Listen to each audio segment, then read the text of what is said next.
Well, good evening, everyone, and welcome to a new episode of He Said, He Said, He Said. A look at the world from a seasoned Black man's perspective. I'm your host, Alvin King, and welcome to our Friday, July the 21st show. I hope all of you have had a great week. I know that we have. We have been so busy. And before I move forward, I want to ask you guys, did you catch us on Ask Alma live on Tuesday? If you didn't, you missed a great time, ladies and gentlemen. We had so much fun, and I want to thank Alma for having us on the show. Our show tonight, let's get newsy. 11. That's right. There is so much going on, and we have Bobby is back, ladies and gentlemen. So we have to get down with the get down, and bring some news to you guys tonight. So first and foremost, one ticket was sold in California that matched all six of the winning lottery numbers, ladies and gentlemen. One ticket for a whopping $1.8 billion was won by one person. But there were 39 other tickets that were sold for $1 million. The winning ticket was sold in Los Angeles at Las Palomas Mini Market on Wall Street.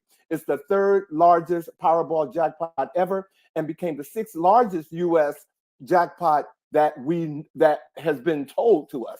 The winner will also have the cash option of $558.1 million, ladies and gentlemen. So kudos to whoever that is, whoever they are.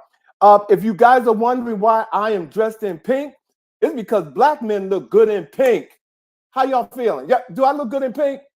All right, but no, seriously, tonight, ladies and gentlemen, the movie Barbie, it opens in theaters, ladies and gentlemen. And, this brand has been around for an extremely long time. And director Greta Gerwig, and she did the screenplay, and she wrote this with Noah Baumbach.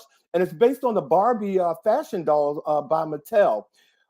It has a boatload of celebrities in the show or in the movie, and one of them is Margot Robbie, who's playing Barbie, and Ryan Gosling, who I happen to like. He was in La La Land, and I'm a musical guy, so he was absolutely incredible. He's playing Ken, but most importantly, Issa Rae is in the movie, and she's playing President Barbie. Okay, so hopefully you guys will get out and put some pink on and go check it out. Think pink. I have to congratulate some congratulatory announcements to make. I want to first congratulate Pamela A. Smith, the first Black female police chief in Washington, D.C. She was appointed by Mayor Bowser. She used to be with the U.S. Park Police and the D.C. and police force now. She's very familiar with the police force now, and we're hoping that she's going to come in and do some great things. She's walking into DC when the violence is at one of its highest rates, and even police officers, they're down, they're retiring or leaving the force or whatever. But we're going to wish her well and hope that she can clean up this city, because Lord knows we need it. And on another congratulatory note, I would love to congratulate my brother, Magic Johnson. He is now one of the owners of the Washington Commanders. The Washington Commanders sold for $6.5 billion yesterday. And, I saw Magic Johnson on TV today in an interview with Craig Melvin, and he cried. He cried, and he was just so humble about, being Black and having this opportunity. And for some of you who don't know, I'm sure there was a point in Magic Johnson's life where he didn't even think that he would be here today, because he's been living with HIV for such a long time. But, he's an amazing person, and kudos to him. And I want to ask you guys before I move on, what would you like to see change now that, Magic Johnson is now the owner of the Commanders? Is there anything that you'd like to see change that wasn't there before? For me, I wanted to go back to, I wanted to come to Washington, and I wanted to go to RFK Stadium. And I'm sure the residents wouldn't want that, but that's what I would like for it to do. So kudos to Magic Johnson and the Commanders. And one more thing, ladies and gentlemen, I want to use this time real quick. I need to be transparent with you. Something has happened, and I just wanted to come to you and again be transparent and share with you before you hear about it from anybody else. Today, I broke up with Cable. Okay. Cable and I have relinquished our relationship, ladies and gentlemen. It was long. I'm late to the party, but I am now a Fire Stick guy. And I have literally gone from $3,000 approximately per year to $195 a year. And I'm just saying, if I can do it, you can do it. It was scary, but Cable and I are no longer in a relationship. So I want to tell you all, if I can get my life right, you can too. All right. So getting on with the show, ladies and gentlemen, let's get on with the chat. And so I can.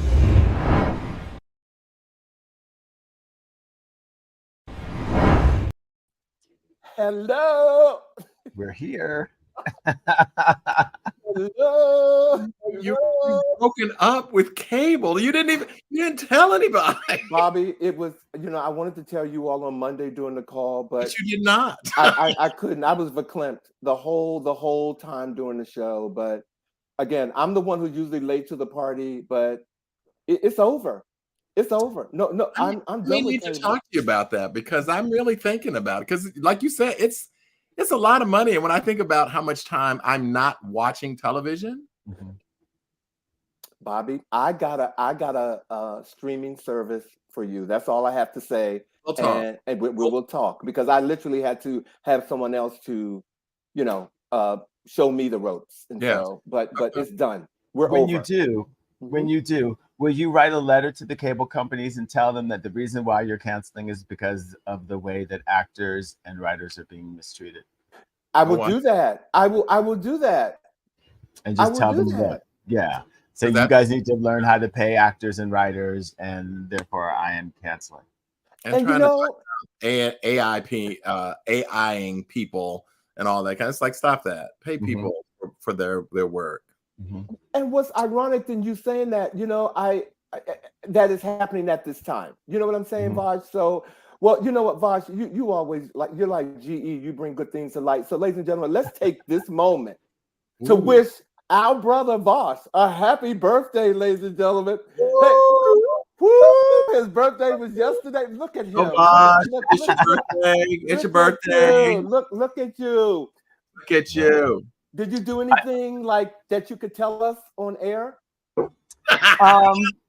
I can, and it's important because I spent the entire day doing two things. One I'm not going to talk about, but the other one I spent doing things that are helping to manifest a dream that I articulated a year and a half, almost 2 years ago. Okay. And circumstances are presenting themselves in such a way that with just a couple of quick pivots, I'm going to see a couple of really big dreams come true. And all I can say is, look, if your mind can conceive it, your body can achieve it. And that's how I spent my birthday. And I want to thank both of you for helping make my birthday really super special. You put things out into the universe that helped things come back to me in ways that I super duper appreciate. And if I don't say it enough, I love you both. I cherish the time that we get to spend together. I love what we create every Friday night. And I really, really, really do appreciate you a lot. And you too, Boddie.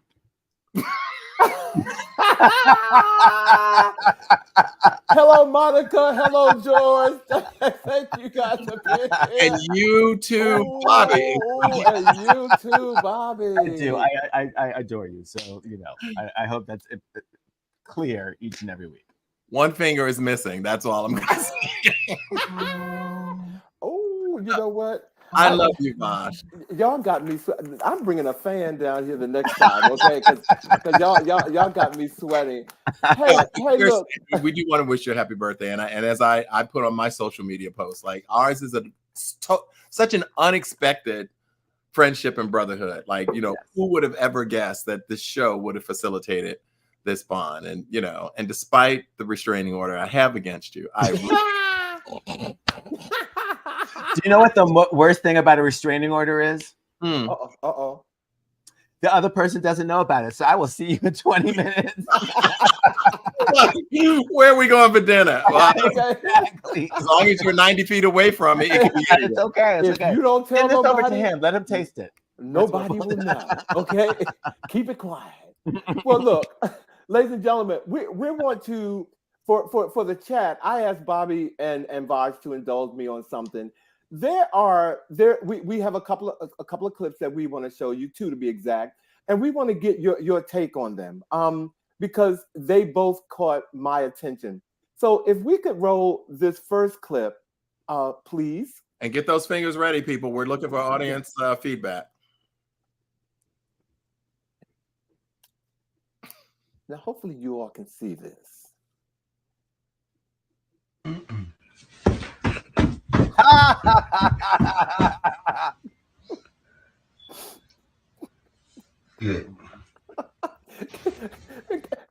Can we play that one more time? Is it possible to play that one more time, just to show that the audience can see it?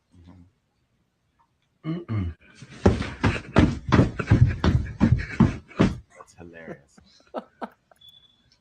Maybe I will eat it now that I thought. Now, so my question to you guys and for our viewers, is this parental psychology or is this child abuse? Or is this, is child cruelty? What how do you feel about this clip? Well, what did he do to the child? Well, I've had some people tell me that the child is now traumatized. By it. That there's a possibility that the child, might walk around beating up stuffed animals, that the child could never go to what is it, Disney? Is that where Mickey is? Yeah, could not go to Mickey. The child, could possibly feel that if he or she does not eat their food anymore, that they would get beat up. So I've heard that. Yeah. So me personally, I thought it was a creative way to sometimes you have to show children things. Yes. And I thought that was an opportunity for him to do that. I didn't judge him on that. So as a middle child, I was able to see what punishment my sister got for doing certain things. And I didn't necessarily learn not to do them. I learned to do them with greater discretion. So there was learning that would happen there. And we saw it immediately that the child realized, I will eat what is given to me. I've seen that same experiment done with animals, and it's had the exact same effect. Funny you said that. I didn't think about this, but I'm a middle child too. Are you serious? Are three of us middle? I'm a middle. You're a middle? Oh my gosh. Wow. In the middle. I'm gonna put that on our next advertising clip. In the middle. I saw what happened to my brothers and my sister. And I adapted a way of not doing that. Or like you said, doing it in a way. Well, no, I didn't even do it because I was afraid that if I got caught, what happened to them was going to happen to me. Exactly. So yeah, that was a good way. I love it. I think it's super creative. I think that he got the point across, and now the child is eating. There's been no damage to the child. The child just knows that there are consequences for certain behavior. And I just feel bad for that Mickey because it is not going to make it to that child's 4th birthday. Especially if he decides not to eat the broccoli next time, okay, because he would just get it. And before we move on, because I don't know where the viewers, you guys watched it. How do you guys feel about it? But Bobby, how do you feel about it? Because you are sitting there with your hand over your mouth, and I know that look. So, and I'm not going to force you to say anything. But I am not a child psychologist. I think that there is something to be said about the potential for a bit of trauma, seeing your stuffed animal pulverized. But I do believe that when I saw it, if I'm to be honest, I laughed when I first saw it. It was like, oh yeah, I'm going to eat now.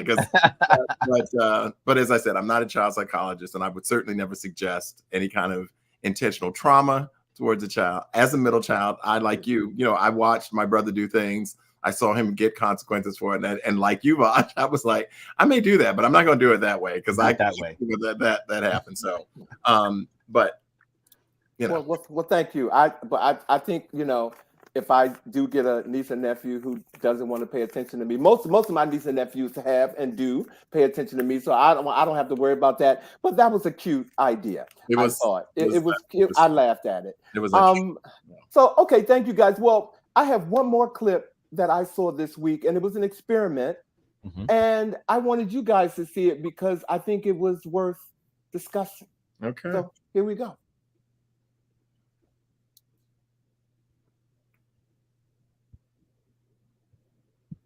Wait a minute. What? Oh.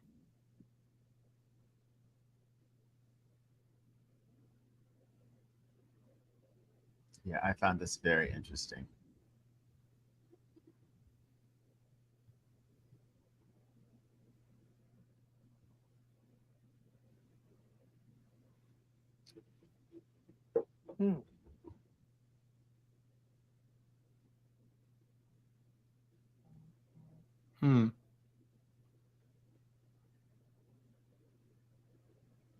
What I'm finding here is kind of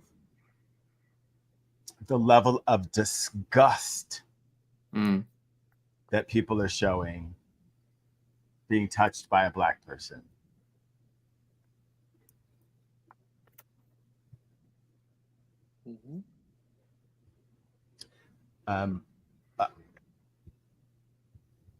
And as well, let's watch it through, and I think it's almost done. And I think it's the same, you know, type of well, you know, it's the same type of scenario for, you know, throughout the clip. But I'm gonna, as much as I found it disturbing, and I saw the, you know, the level of what do you call it? God, I'm trying to find my word. The level of I keep saying hate, or the level of just disconnect from having a black person touch you, you know, in public like that. I also looked at myself and said, if anybody walked up to me and touched me like that, I'm going to, you know, I'm going to, you know, jump or, you know, not be so forthright myself, you know. So, but it was disturbing to watch that. Yeah, and just because we do have a following on podcast, I want to just describe what it is. It was two different people pretending to be blind or being blind, a Black person and a white person, walking up and grabbing people by the elbow as if they needed assistance with finding their way. And consistently with the white person, although people might have been surprised, they eventually were willing to grab the person, allow the person to hold on to them and continue walking. But consistently across the board with the Black person, people recoiled. They had really negative reactions. A couple of people like tried to wipe the touch of the Black person off of them and continued moving. Samuel said it's business as usual, anti-Blackness. Yeah, it's discouraging. I wish that I could say it was surprising. It is not. I think anti-Blackness in America is a very real thing, as much as we try to deny its presence in our society. And there are so many instances of validation of this, whether it be this example of a blind person, because in each instance, we're talking about people who are dealing with a disability of sorts and seeking assistance. And the consistency of the way that they respond to the white person versus that of the Black person, whether it's the notion of how children respond to dolls of different color, whether realtors respond differently to, you know, when people show up for an apartment. The evidence is solidly embedded and entrenched in the American society and around the world, because even when you encounter people from different cultures and nations, they will often want to be identified as anything other than Black because of the the stereotypes and the perceptions about what that embodies. And the irony of it, of course, is the way that people respond to it. And yet, arguably, no other culture is emulated or appropriated as much as Black culture. Yeah. It took, oh, go ahead, Vash. I'm sorry. No, go ahead. No, I don't know. I know this was two guys who were blind, and it was a very targeted piece of research. But I still get walking into an elevator sometimes, depending on what I have on, Yes. and white women grabbing their pocketbooks and pulling it close to them. Absolutely. Like right. So I still get that. So, and the word that I was looking for was repulsed. They seem to be repulsed when the Black person grabbed them. What does Rodney say here? He says, I was disgusted initially. However, I thought about coming out of the pandemic and being really annoyed by someone that I don't know touching me. It is highly unusual for a blind person to walk up to a stranger and touch them for assistance. I agree. One of the things that I was disappointed by the clip is that they did not show, and Samuel said, what if the Black person was light-skinned? I thought about that too. Very good. Or female. Or Right? female, right.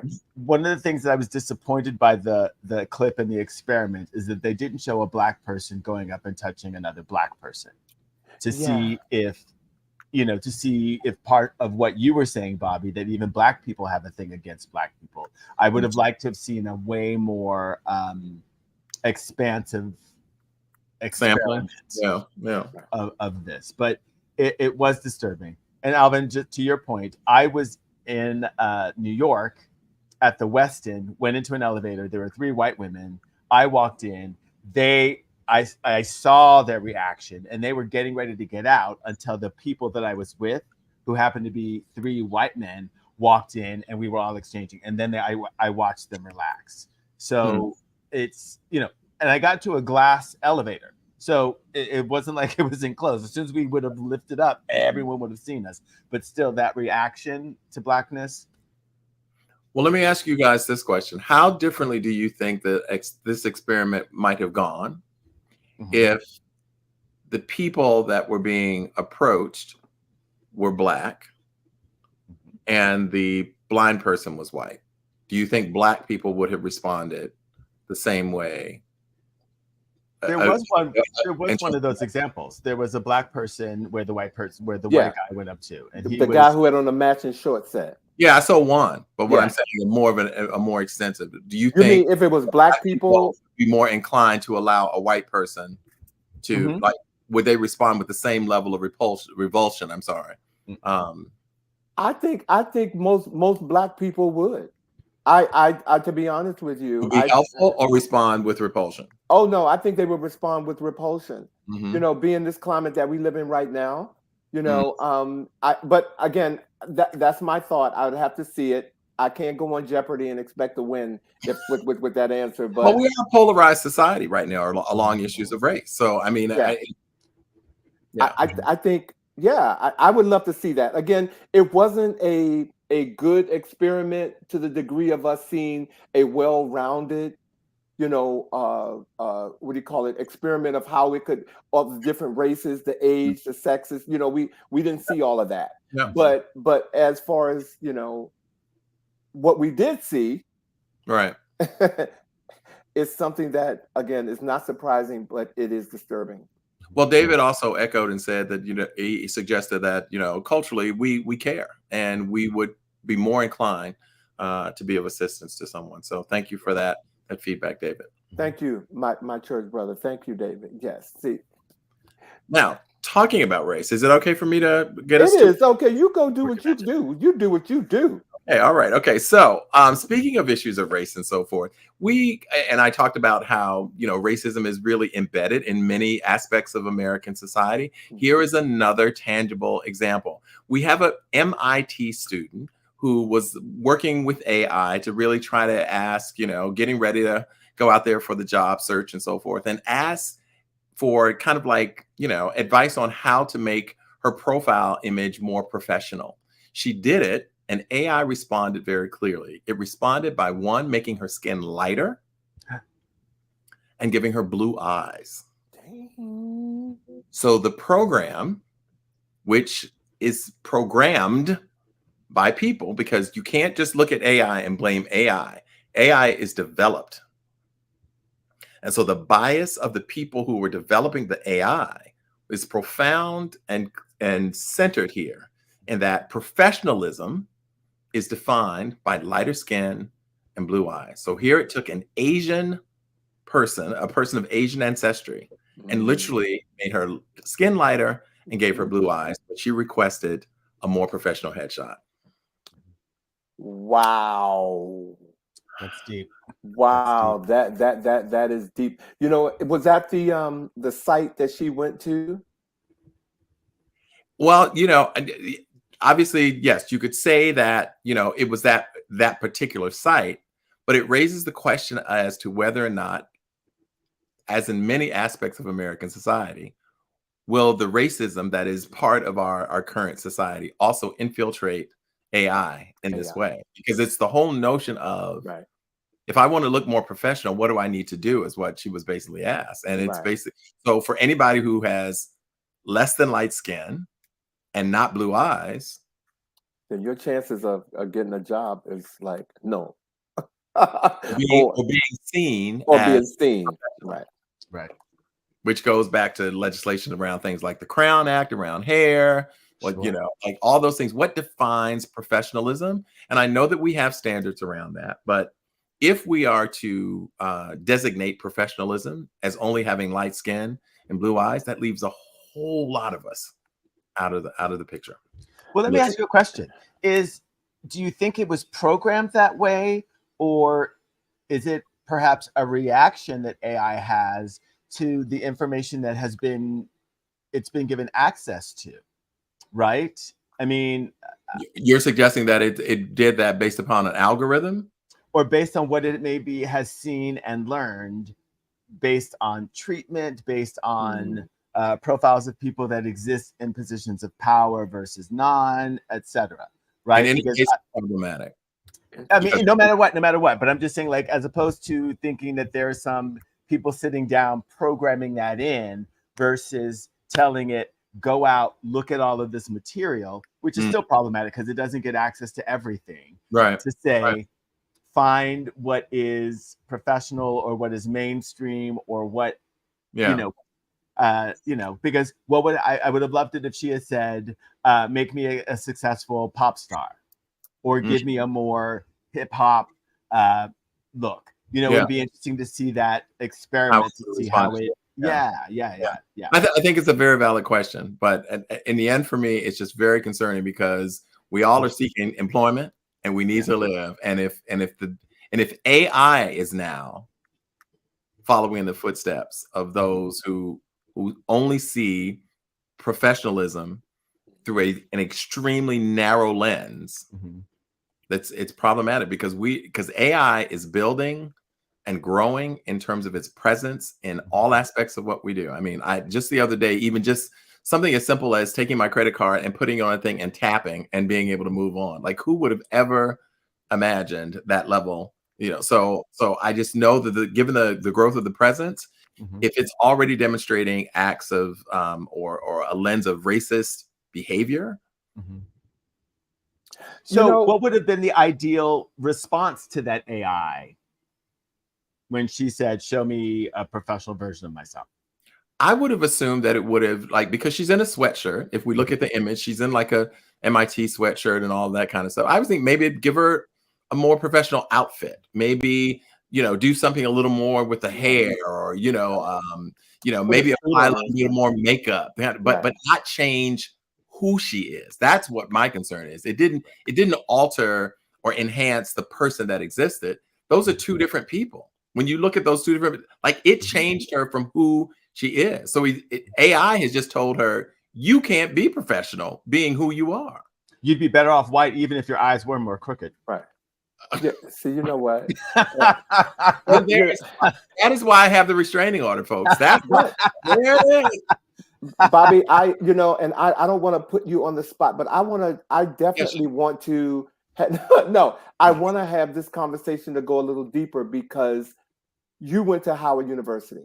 I did. And you know the history Yes. about Howard University years ago about the dark skin, light skin, the brown paper bag. Yes. You know, Yes. and this is kind of segued for me into a conversation about where we used to be. And I'm singling out Howard because I live here. I know the story, but I'm sure we can find other avenues to have that discussion. But what AI is doing, it's almost like I've seen it done. Mm-hmm. And it doesn't make it right. No. But a wider discussion needs to be had on that, because now you got me sitting back wanting to take this jacket off and just talk about that. I would never suggest anything to make you take off your pink jacket. I wouldn't do that. I'm your boy. I would not do that. Ken. Well, thank you so much. Are you guys ready to get on with our top stories tonight? Yes, but can we say hi to Kay? Because Kay and I have the same birthday. Hi, Kay. Hey, Kay. Happy birthday. And hi, Shannon. Hi, Judy. Let's drink to Kay. Hi, Shannon. Judy, did we formally say hi to David? Hey, David. Thank you all for joining us tonight. For being in the house. Judy? Y'all know it's Vash's birthday. Hey, Rodney. Y'all know it is. Okay, so and it's Judy's birthday month. So happy birthday month, Judy. Ronnie's like, I can't type fast enough. I've got so many points to make on this topic. Well, Rodney, you know what? Rodney, do what you do, and we will circle back. But let's get on with our top stories tonight, ladies and gentlemen. You know, one of the top stories that has been dominating the headlines this week is about a young lady by the name of Carlee Russell in Alabama.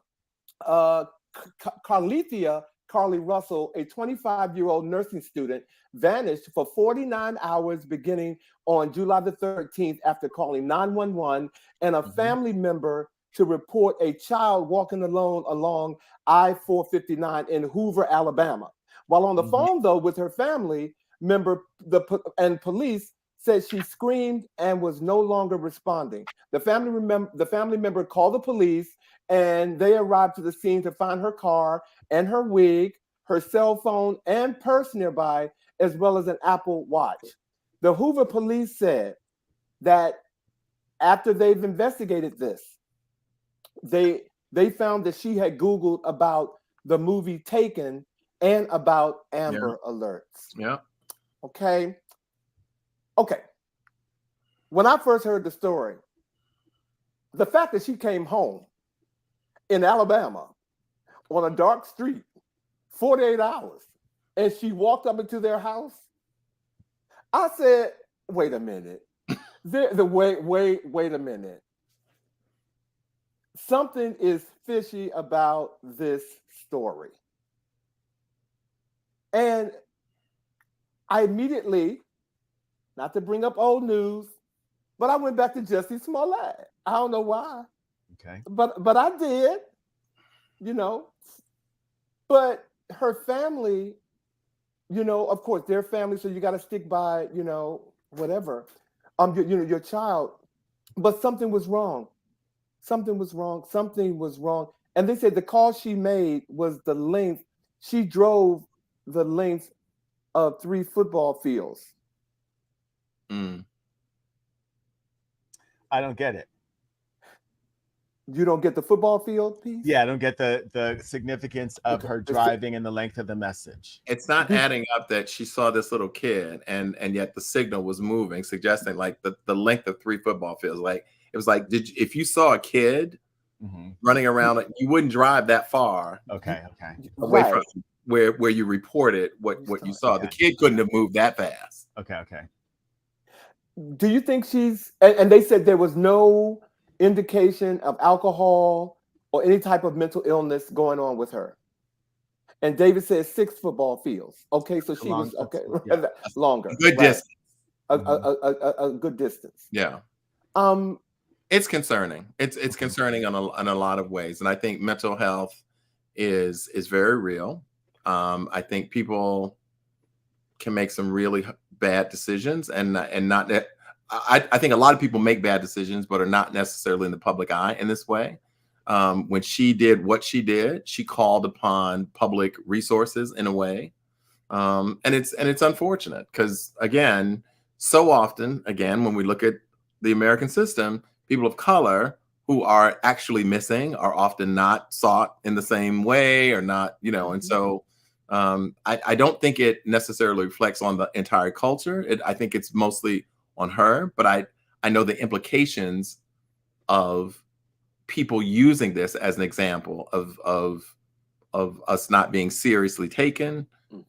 There's often that comparison.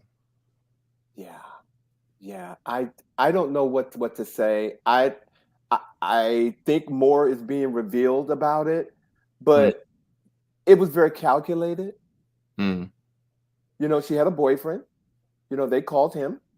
He didn't know where she was. But again, for me, the story just went for her to come back home 48 hours with just a scratch on her lip. And I think a couple of $100 in a sock or something. It was like, wow. Okay. But she made headlines.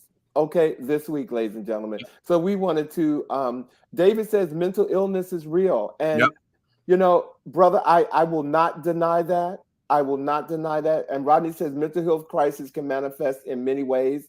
But I've had this conversation with Vash and Bobbie, so I want to have it with you guys right now.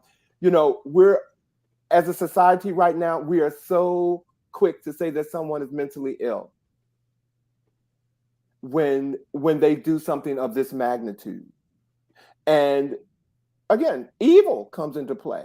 Some people are just evil. Some people just are, seeking attention. And is that what I should associate mental illness with? Seeking attention? You know what I'm saying? Narcissism is an example of mental instability, though. That you have to do something of this magnitude to receive attention. That is not the behavior of a stable person. But I mean, she didn't anticipate that her family would make it this thing that was all over the internet and the news. I think that she might have thought that she could get away with doing whatever she was going away to do and have an alibi built in, correct? Or am I missing part of the story?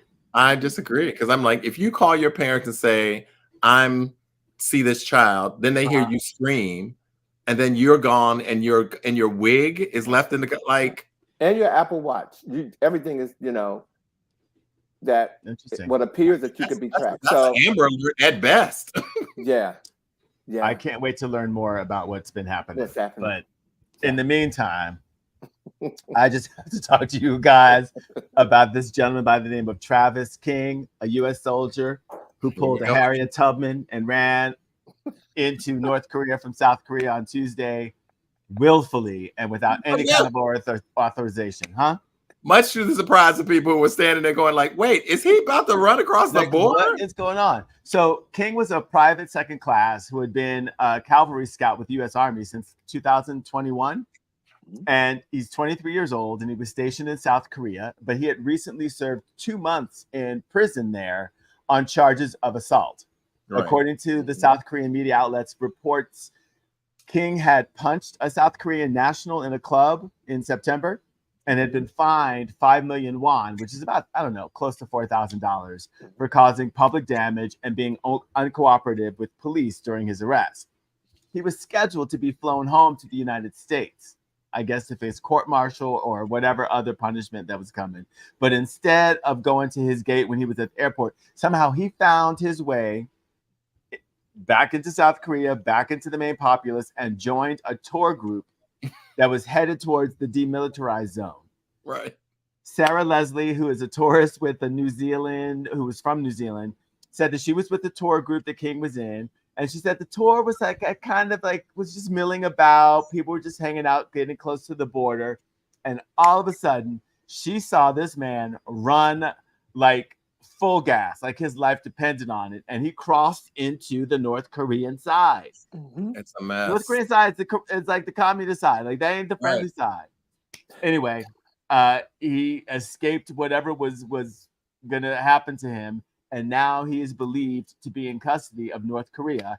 And now America's freaking out because we don't know what to do with him or what to do about him.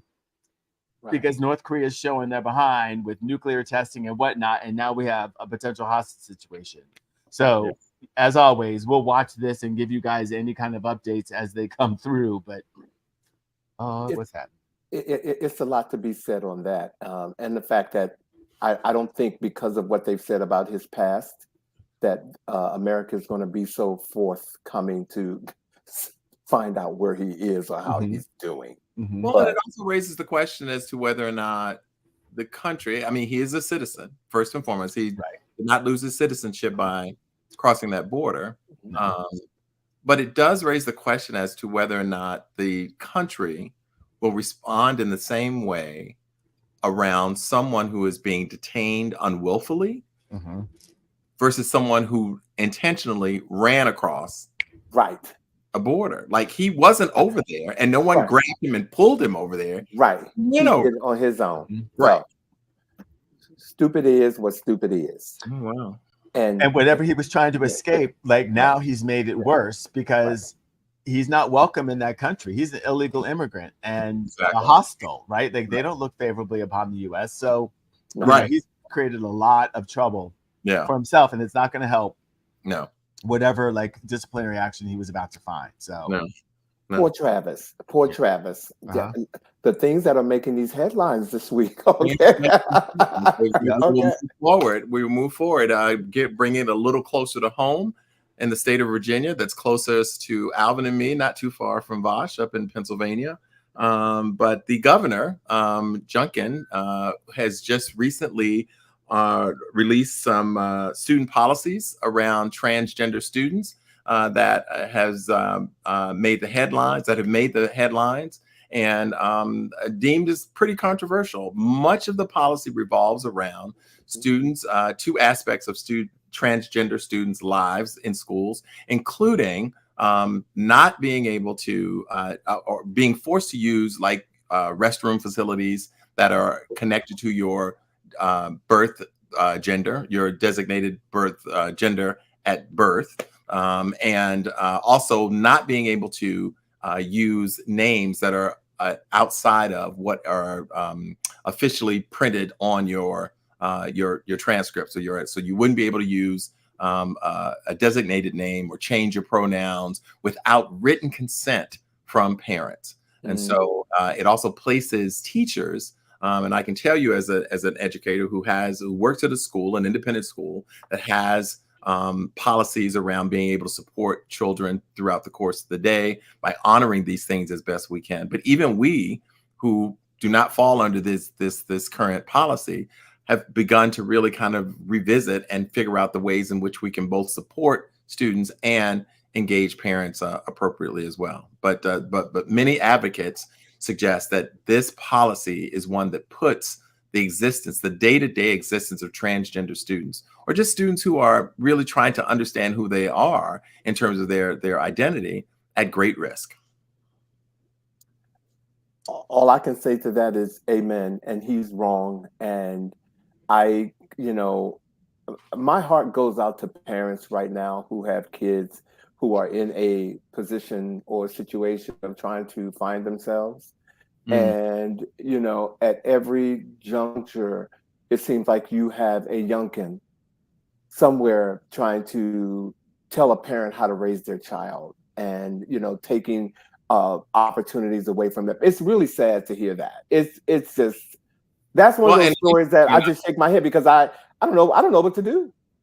And he's doing it under the guise, Alvin, of that this is what's in the best interest of the kids. But as was pointed out by one of our producers, he's been campaigning, or he campaigned when he was running, a lot about empowering parents, giving rights back to parents to make some of these decisions concerning their kids. And it's just, it very much reminds me of legislators who say that, when they're banning affirming information, resources in school, that they're doing it in the best interest of kids. And yet they seem to move quite slowly when it comes to weapons that are the number one source of danger to students in schools in America. They don't see how not responding to that is negligence versus making sure that a drag queen can't read a book to a child in a school. They see It's that overreach. dangerous. Oh, point taken. Right, Yeah. like that's overreach, whereas Wow. the other one is complete negligence. Wow. Yeah. You know, Yeah. schools are supposed to be safe spaces for kids. For kids. Mhm. You know, they're just really overreaching in ways that don't support kids. But within the LGBTQIA plus movement for decades, Yeah. the tactic of saying, "Oh, we're trying to protect the children," has Exactly. always been a tactic that they've That tried to tactic. use, and Absolutely. we always diffuse it because older gay people come from young gay people, and the Right. older gay people are trying to tell everybody what the younger gay people and trans people, etc., need to feel safe, secure, and to grow up well-adjusted and be productive members of society. And speaking on behalf of those who chose to take their lives as a result of not feeling that they had any possibility of living authentically. Yes, absolutely, absolutely. So, Thank you, guys. yeah. Thank you. Well, another strike has been averted. I just want to just congratulate the members of IATSE because a tentative deal was reached on Thursday between union representatives and all of the stagehands and workers on Broadway and the producers and theater owners and operators. They could have shut down 28 shows on Broadway and 17 touring companies, but they came together, figured it out, and at least some actors and producers and people are going to continue working. I truly, truly hope that the motion picture producers and the television producers and the streaming companies get it together and realize that executives of some of these streaming companies do not need to be making $200 million and $100 million, knowing very well that the people who are creating that content are not getting paid and can't live. I mean, we got to ship this stuff back. So thank you, Broadway. Thank you, IATSE. Thank you for showing the light and giving us hope that we can all make all of this work. Amen. Don't take away my Broadway. I'm just getting in the groove, and so that was good news to hear. I'm glad that started and ended quickly. So thank you. And can we live in a world where we really give consideration, particularly in America, what deemed the most wealthy nation among nations, to just be able to allow people to earn wages that allow them to live? These are not people who are trying to own yachts and so forth. They just want to make a decent wage. And we know that there are certain cities in particular in America that the cost of living is prohibitive for a lot of people. And writers and actors and people who entertain us, you know, we pay a lot of money to go see these people, and they should certainly be compensated in a way that allows them to live with dignity. I think that's really important. Yeah. Amen. Okay. Amen. So now that allows us to move on to another little bit of controversy that some of us have watched for some time, and that is the contested will and final wishes of one Aretha Franklin. We are aware that in 2010, there was supposedly some will that was located that apparently the Queen left in terms of her wishes. But recently, a will was found in a couch. In a couch. Her second will, signed in 2014, was found in a couch. And the first will leaned in the direction of offering most of the benefits to one son, and this will tended to offer more benefits to another son. Well, they've been in court working this, and obviously it's been a source of contention within the family, but the jury has finally made its verdict, and it is honoring this couch will. Again, signed in 2014. It is being seen as valid and being honored, and so that is where we are. She has three sons. One son seemed to be more, as I said, the beneficiary in one will versus the other. She does have one son that has special needs who is being taken care of under a particular designated guardianship. But after many years and believing that she did not have a will at all, indeed, there were two wills, and it is the handwritten couch will that in the end is being honored, and allowing hopefully the family to move forward. And not only is it like the couch will, but the way she signed it, she signed everything with a smiley face. With a little She bit of didn't smile. with a And so they're smiley like, face. that's She didn't sign it Aretha Franklin. no. She signed Aretha everything Franklin. a smiley face, and that's how they were able to determine that it was a legitimate document, because it was the way she signs everything with a smiley face. But can you imagine? The No. Queen of Soul is lying on the couch watching Netflix and writing her will, and all of a sudden it just kind of slips down in the middle of the pillows, and She lo put and it where behold, she put her money. She told them pay her in cash. Aretha Franklin, you paid her in cash. She did not believe in and she getting also had the money on stage with her. on stage with her, right, in her pocketbook. So you know what I'm saying? So Woo! okay, come on now. Come on, Detroit. Come on, Detroit. Okay. Well, you know, moving right along from one celebrity to another. Yes. Just want to let you know, as you all know, Beyonce is doing her North American tour, but it came out today that she also has a new fragrance that's coming out. It has not been named, and it's coming out in November. But she surprised her fans the other night and told them about the new fragrance, and the teaser is on her website. So for those of you who are looking for some Renaissance fragrance, Beyonce is coming out with it, and I know what it's called. What is it? What's it going to be called, Vash? Please help me. Passive income. That's what it's called. Say that, please say that again with a straight face. Passive income. Okay, lots of income. Okay. Passive income. Hi, this is Beyonce. Buy my fragrance. Passive income. That's what it's called.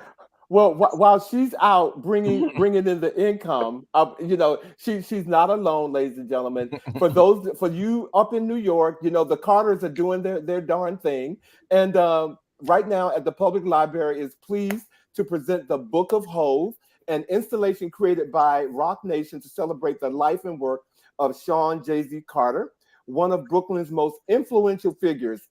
Jay-Z has shaped and consistently redefined hip-hop music and culture on a global scale. Yep. And the good news about this, about what is happening here and why the library is doing it, as part of the celebration and in honor of Jay-Z's unparalleled body of work, Brooklyn Public Library and Rock Nation have joined forces to create 13 limited edition library cards, each featuring art from an iconic Jay-Z album, from Reasonable Doubt to four was the exclamation, I mean, not 4 semicolon 44. Visitors can collect all 13 cards, and they're available right now at the Brooklyn Library. So it's nothing short. You guys can find something to do. Okay, Jay-Z wants everybody to go to the library. So, what did Judy say? Judy said Judy was there. She saw the exhibit. She was at the Brooklyn Museum on Sunday. Yeah, and so, how was it, Judy? Come on, Judy, give us some feedback. Come on now, come on now. Yes, let us know. We want to hear. Did you get a new library card? I'm coming up to see it, just to take a look. So, kudos to the Carter. She said, "Wonderful." Nice. See, right here. Excellent. Okay. It looked amazing. Okay. Well, look, I want to talk about Tony Bennett because one of the most beloved voices in history has died at the age of 96. Today. Well, he was 96 and less than 2 weeks shy of his 97th birthday. Yeah. And still married. Yeah. He was born Anthony Dominic Benedetto on August 3rd, 1926 in Astoria, Queens. And he got his start in music after having studied singing at the American Theater Wing. And it's reported that he was discovered by the legendary Pearl Bailey, who hired him to open for her in 1949. A year later, Bennett began to make his own mark on music, recording with Columbia Records, with hits such as Rags to Riches and Because of You. But his signature song, I Left My Heart in San Francisco, arrived in 1962 as a B-side, and it launched him into the A-list and won him his first of 20 Grammys. So as popular music evolved, Bennett's style fell out of fashion, and by the 80s, audiences just kind of backed away, And during that period, Bennett got heavily involved in drugs. That's what I heard. Yeah. In the 90s, he kicked the habit cold turkey and got back into music.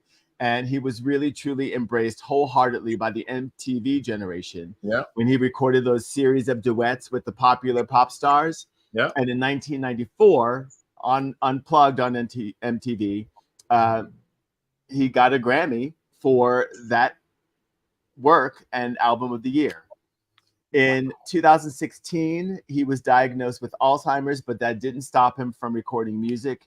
And his popularity got another boost when he began recording and performing with his good friend and collaborator, Lady Gaga.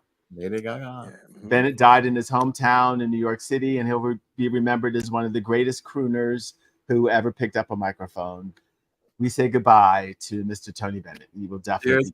Cheers to Tony Bennett. Rest well, Tony Bennett. I got a chance to see the tour with him and Lady Gaga here at the Kennedy Center, and it was just an incredible. That was 2015. I can't believe that. So he must have gotten sick right after that.